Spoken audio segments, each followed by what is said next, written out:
Welcome to complete SQL tutorials. इस video में हम लोग सीखेंगे date time function. Date time function में कैसे काम करते हैं और कौन कौन से डेट टाइम फंक्शन होते हैं और रियल टाइम में हम लोग डेट टाइम फंक्शन को कैसे यूज करेंगे।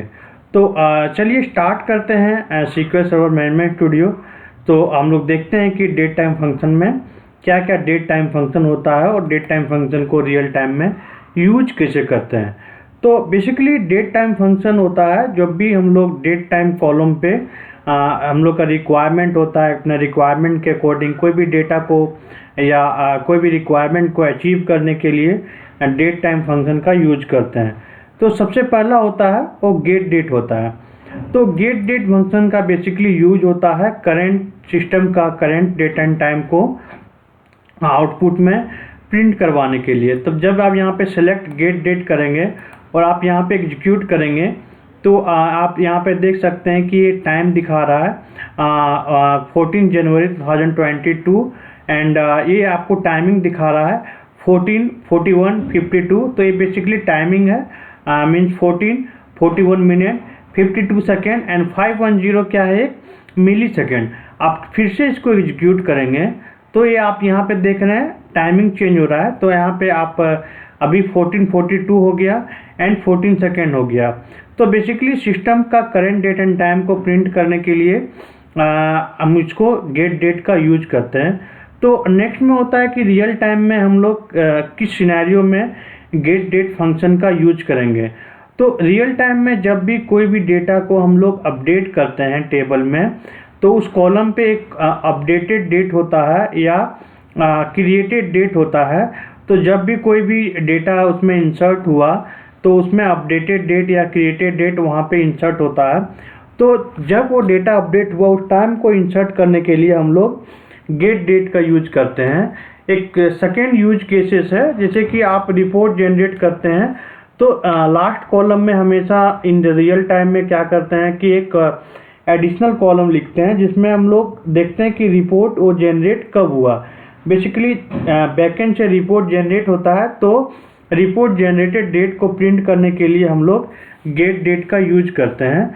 तो आप यहाँ पे जैसे कि मैं एक फैक्ट इंटरनेट सेल्स टेबल से डेटा रिट्रीव कर रहा हूँ और स्टार के बाद मैं यहाँ पे गेट डेट यूज किया, उसके बाद यहाँ पे एलियाज नेम दिए।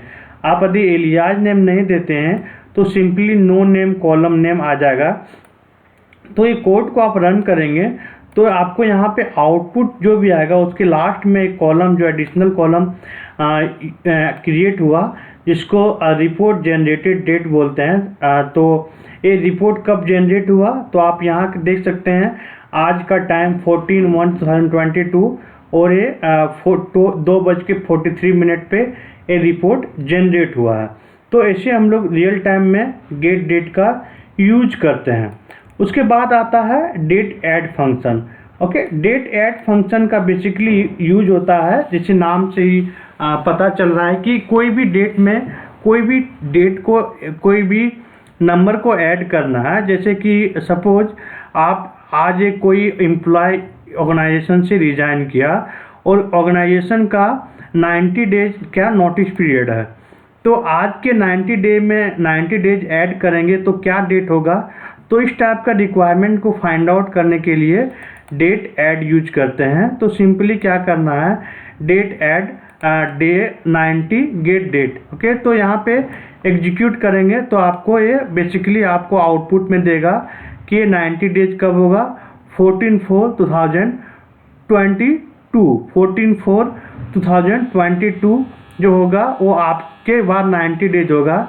आप कोई भी डेट को सब्सट्रैक्ट भी कर सकते हैं, जैसे कि यहाँ पे आज के डेट से -9 164 डेज कौन सा डेट होगा, तो आप यहाँ पे डे में -64 लिखेंगे तो ये date add bracket day -164 get date एक फंक्शन लिखेंगे तो आपको यहाँ पे आउटपुट में देगा जो ये 3/8/2021 आज से -64 में होगा। तो रियल टाइम यूज केसेस में जब भी आपको कोई डे में नंबर ऑफ डे ऐड करना है, नंबर ऑफ डे सब्सक्राइब करना है, तो आप यहाँ पे डेट ऐड फंक्शन यूज कर सकते हैं। उसके बाद आता है date part. Date part function का बेसिकली यूज होता है एक पार्ट को आउटपुट में डिस्प्ले करवाना। जैसे कि मुझे ईयर अलग चाहिए, जैसे यहाँ पे इस डिम एम्प्लॉय टेबल पे देखेंगे तो यहाँ पे आपको यहाँ पे बर्थ डेट है या हायरिंग डेट है, तो ये पार्टिकुलर डेट होता है, ईयर मंथ और डे। आप इस डेट से 2006 अलग चाहिए, 1 अलग चाहिए, 28 अलग चाहिए, तो आप डेट पार्ट यूज कर सकते हैं। तो डेट पार्ट यूज करने के लिए यहाँ पे क्या करना है, ईयर गेट डेट यूज करना है, तो ये अलग आपको पार्ट दिखाएगा। वैसे ही यदि आपको डेट पार्ट का आपको गेट डेट का डे अलग चाहिए तो आपको अलग दिखाएगा। तो यहाँ पे हम लोग रियल टाइम में देखते हैं कि बर्थ डेट में हमको ईयर को अलग करते हैं, तो अलग ईयर को अलग करेंगे तो आपको ईयर को अलग दिखाएगा 1981।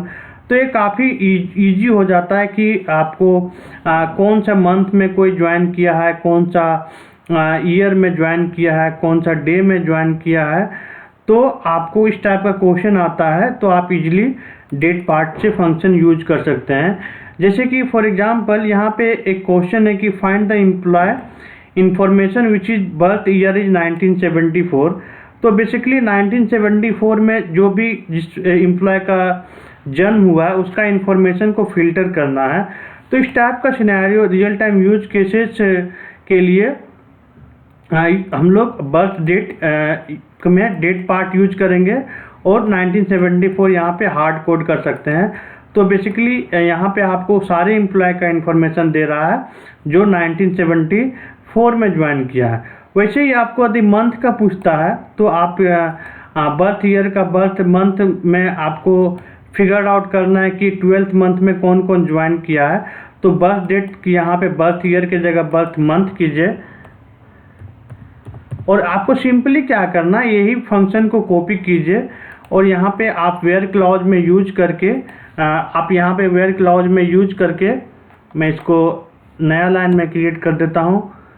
वेयर क्लॉज में यूज करके आपको सिंपली क्या करना है 12th। सो 12th मंथ में जितने भी एम्प्लॉय ज्वाइन किए हैं वो एम्प्लॉय का सारा इन्फॉर्मेशन आपको देगा। 21 एम्प्लॉय जो है वो 12th मंथ में ज्वाइन किया, दिसंबर में ज्वाइन किया। तो आप यहाँ पे देख सकते हैं आपको 12th मंथ में उसका डेट ऑफ बर्थ है, ज्वाइनिंग डेट नहीं है।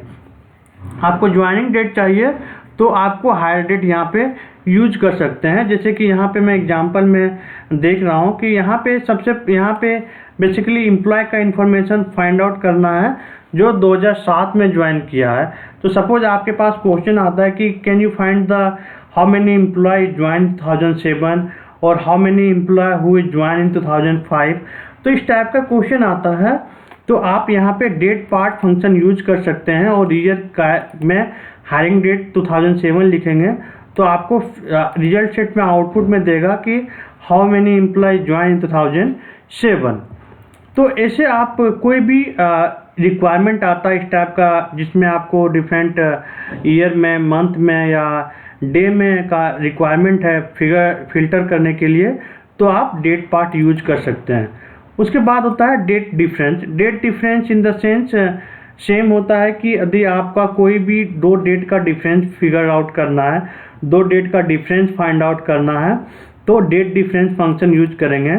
जैसे कि किसी एम्प्लॉय का एज फाइंड आउट करना है तो एज क्या होता है, बेसिकली बर्थ डेट से आज का डेट में हम लोग माइनस करेंगे, सब्सट्रैक्ट करेंगे तो उसका एज फिगर आउट होता है। तो यहाँ पे ईयर लिखना है, यहाँ पे बर्थ डेट लिखना है, गेट डेट लिखना है। यहाँ पे हम लोग एलियाज नेम दिए कॉलम का डिम एम्प्लॉय टेबल में। तो डिम एम्प्लॉय टेबल पे आप यहाँ पे जाके प्रैक्टिस कर सकते हैं। जो 3rd या 4th वीडियो में मैं बताया हूँ डेटाबेस को इंस्टॉल कैसे करेंगे। तो ये आपका एम्प्लॉय का एज फाइंड आउट करना है। तो आपको यदि क्वेश्चन यहाँ पे आता है कि हाँ can you find out the employ information whose age is 48 years, तो 48 ईयर्स का कितना एज एम्प्लॉय है, तो 48 ईयर्स का यहाँ पे आपको सिंपली क्या करना है, आप यहाँ पे जाइए और फिल्टर में लगा दीजिए वेयर क्लॉज में। ये पूरे फंक्शन को कॉपी कर लीजिए और वेयर क्लॉज यहाँ पे आप वेयर क्लॉज लिखिए और फंक्शन के बाद यहाँ पे सिंपली 48 लिख लीजिए। तो आप 48 लिखेंगे तो आपको फिगर आउट हो जाएगा कि कितने एम्प्लॉय हैं जिसका एज 48 ईयर्स है, 16 एम्प्लॉय हैं जिसका एज 48 ईयर्स है। उसके बाद एक क्वेश्चन आता है कि how you can find the employee whose tenure is greater than 10 years. 10 year से ज़्यादा एक्सपीरियंस है जो इसी कंपनी में एम्प्लॉय ऑर्गेनाइजेशन में काम कर रहा है। तो बेसिकली यहाँ पे हायरिंग डेट को आज डेट से माइनस करेंगे तो आपको टेन्योरिटी आएगा, और वही फंक्शन को आप वेयर क्लॉज में यूज करेंगे ग्रेटर देन इक्वल टू 10। तो आप देख सकते हैं कि टोटल एम्प्लॉय का इन्फॉर्मेशन आएगा जो ग्रेटर देन 10 ईयर्स से है। टोटल 296 ऑल एम्प्लॉय है वो ग्रेटर देन 10 ईयर्स है। यदि आपको क्वेश्चन पूछता है कि मुझे 20 ईयर्स चाहिए या मुझे 15 ईयर्स चाहिए, तो आप सिंपली यहाँ पे 15 ग्रेटर देन इक्वल टू 15 करेंगे तो आपको यहाँ पे लिस्ट ऑफ द एम्प्लॉय आएगा जो 21 एम्प्लॉय है जिसका एक्सपीरियंस कंपनी में मोर देन 15 ईयर्स है। तो ऐसे हम लोग डेट डिफरेंस फंक्शन का यूज कर सकते हैं। उसके बाद आता है डेट नेम फंक्शन। बेसिकली एक पार्टिकुलर नेम को डिस्प्ले करता है। डेट नेम फंक्शन और डेट पार्ट फंक्शन में बेसिकली डिफरेंस क्या होता है कि ये एक पार्ट को अलग होता है बट ये बेसिकली नेम को प्रिंट करता है। जैसे कि यहाँ पे डेट नेम फंक्शन में क्या करता था, डेट पार्ट में हम लोग डे देते थे तो न्यूमेरिक वैल्यू में डेटा देता था 14, 15। तो आज 14 ऑफ जनवरी है तो 14 दिखा रहा है, बट आज क्या है, आज सैटरडे है तो बेसिकली गेट डेट में यूज करेंगे तो आपको यहाँ पे सैटरडे प्रिंट करके आज फ्राइडे है तो आपको फ्राइडे प्रिंट करके देगा। तो ऐसे ही आप कोई भी डेट यहाँ पे प्रिंट करेंगे उसका डेट का अलग पार्ट चाहिए तो आपको डेट नेम में आपको दिखाएगा। वैसे ही मंथ में होता है, मंथ आप करेंगे तो डेट का उसका मंथ क्या है, मंथ का दिखाएगा तो जनवरी है। End of the month function एक होता है जो बेसिकली कोई भी डेट पास करेंगे उसका लास्ट वर्किंग डे क्या होगा वो आपको आउटपुट में दिखाएगा। जैसे कि यहाँ पे 15 फरवरी डाले हुए हैं तो 28 फरवरी का डेट दिखा रहा है। आज का डेट देखेंगे तो लास्ट वर्किंग डे इस मंथ का क्या है तो 31 जनवरी है। तो ये सारे डेटा यहाँ पे दिखाएगा। तो होप आपको समझ में आ गया होगा कि कैसे हम लोग रियल टाइम में डेट टाइम फंक्शन को यूज करते हैं। और आपको इन फ्यूचर में मैं आपको कुछ रियल टाइम इंटरव्यू का भी मैं क्वेश्चन प्रोवाइड करूँगा जो कि काफ़ी हेल्पफुल होगा। तो इस वीडियो में बस इतना ही।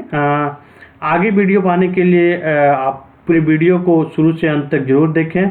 आपको कंप्लीट एसक्यूएल ट्यूटोरियल का एक सीरीज है, आपको डेफिनेटली कोई भी इंटरव्यू क्रैक करने में कोई नहीं रोक सकता है यदि आप शुरू से अंत तक हर एक वीडियो को कोई भी सेकंड मिस न किए होंगे तो। Thank you so much.